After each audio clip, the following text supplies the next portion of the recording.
At the end of a quiet street, where the elm trees lean gently toward one another, there stands a house. It is not a remarkable house, not grand, not new, but every evening, as the sun sets and the world grows dim, one light comes on, just one, a single window, glowing softly like a firefly caught in amber. And tonight, we will sit with that light. We will watch it. We will breathe with it. And perhaps we will understand why it stays on long after the rest of the street has gone dark. The house was built in 1927. It was a modest home, 2 stories, white clapboard siding, a narrow porch with 3 wooden steps. The kind of house that once held birthday parties and Sunday dinners and the smell of bread baking in the afternoon.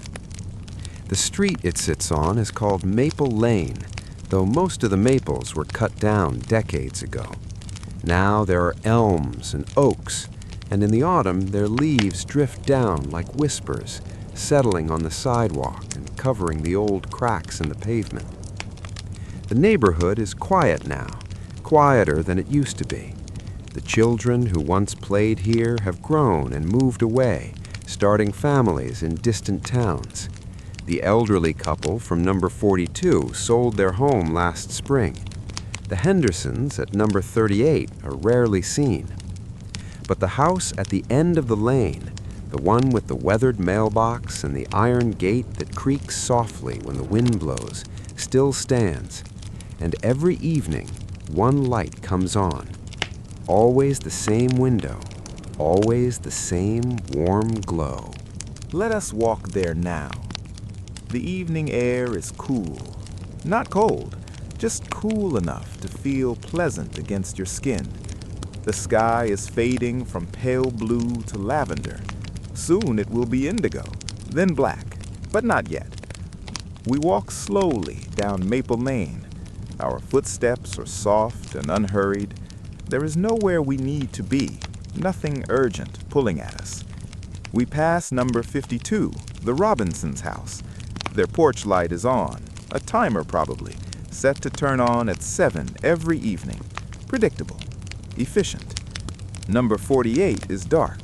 The Chens are away, visiting their daughter in Oregon. They won't be back until Tuesday. Number 44, the Martins. Their television flickers blue through the living room curtains. A movie, perhaps, or the news. We cannot tell from here. And then, at the very end of the street, we see it. The house with one light on. It glows softly, steadily, a warm yellow light in an upstairs window. The rest of the house is dark and silent, but that one window, that one room, is alive. We stop at the iron gate. It is slightly ajar. It always is. The latch no longer catches properly and hasn't for years, but no one minds. We step through. The gate creaks, a long, slow sound. Not unpleasant, just old. The hinges need oil. They have needed oil for a very long time.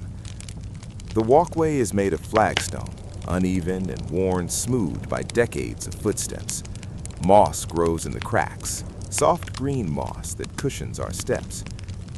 We approach the porch, 3 wooden steps. They creak too, especially the third one, a deep resonant creak, the sound of a house settling, breathing. We do not knock, we do not enter, we simply stand here, looking up at the window. The light inside is warm and golden. It comes from a lamp, an old lamp with a fabric shade, the kind that casts soft shadows on the ceiling and makes a room feel safe. We can see the edge of a curtain, cream-colored, lace perhaps. It moves slightly. There must be a window open somewhere, a small draft, just enough to make the curtain sway, back and forth, so slowly. Someone lives in that room. We do not see them, not yet, but we know they are there. Their name is Eleanor. She has lived in this house for 43 years. She and her husband bought it in 1982, back when the paint was fresh. when the porch steps didn't creak, when the mailbox was new and shiny. Her husband passed away 7 years ago, quietly in his sleep, in the bedroom downstairs. Eleanor still sleeps upstairs in the room with the light. She moved there after he died. She couldn't bear to sleep in their old room. Too many memories, too much absence. So she moved upstairs to the guest room, the one they used to save for their daughter when she visited.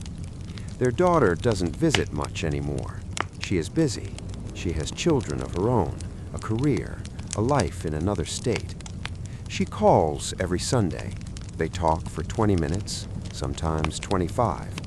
Eleanor tells her about the weather, about the garden, about the neighbor's cat that sits on her porch in the afternoons.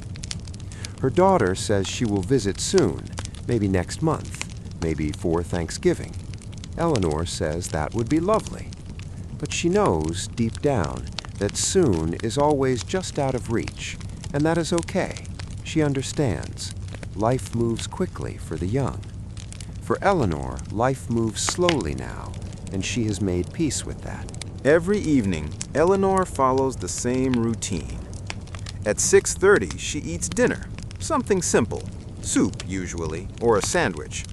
She eats at the kitchen table, the same seat she has sat in for 43 years, the chair by the window that looks out onto the backyard. At 7, she washes her dish, dries it, and puts it away in the cupboard, second shelf, third from the left.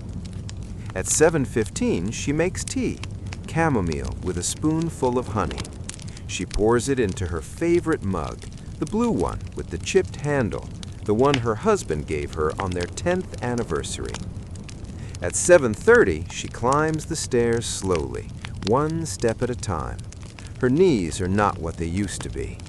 The railing is smooth beneath her hand, worn smooth by thousands of trips up and down.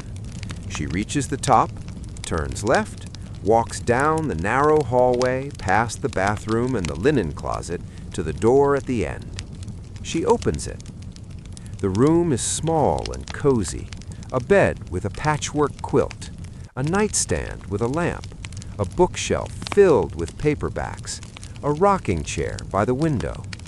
She turns on the lamp. The light fills the room, warm, golden, gentle. She sits in the rocking chair, sets her tea on the windowsill, and opens her book. She has read this book before, many times. It is a mystery novel, one of her favorites. She knows who the murderer is. She knows how it ends, but that doesn't matter. The comfort is in the familiarity. She reads slowly, sipping her tea. The rocking chair creaks softly beneath her, back and forth. Outside, the street grows darker. The elm trees become silhouettes. The sky turns from indigo to black. But inside, the light stays on. What is it about that light? Why does it matter? Perhaps because it is a reminder, a small, steady reminder that someone is there, that someone is awake, that someone is living. In a world that moves so quickly, that buzzes and hums and never stops, that one light is an anchor, a point of stillness. The neighbors notice it, even if they don't realize they do.